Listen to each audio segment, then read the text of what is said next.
И какво става, YouTube потребители?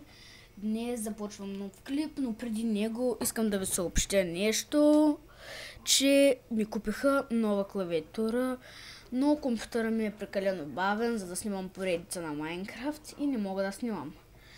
И сега да започнем с клипа. Значи в този клип не е по никаква поръчка.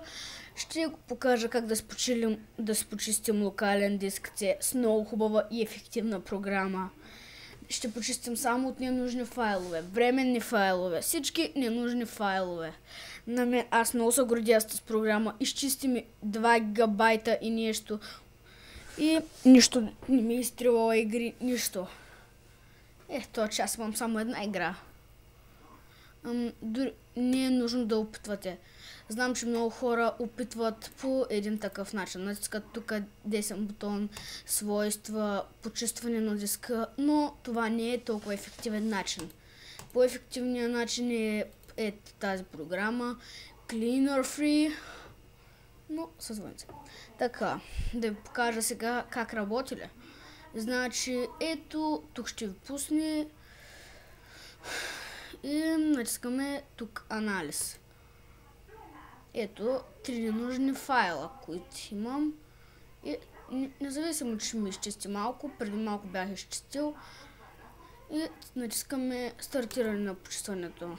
Той има няколко страници, според мен всяко почистване. Да видим, може да има още.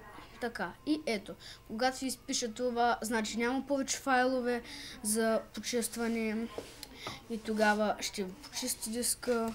Дори ще ви покажа колко пространство ми направи. От 1 гигабайт и да знам, някъде към 40 да знам, мегабайта, 40 мегабайта или 20. Вижте колко. Доста хубава. Много си е полезна с програма. На всички ви я препоръчвам, които имат проблем с свободното пространство в C. Изглежда, че това е с Богом, но не завинаги. Пак ще се чуем. Това беше от мен YouTube. Довиждане.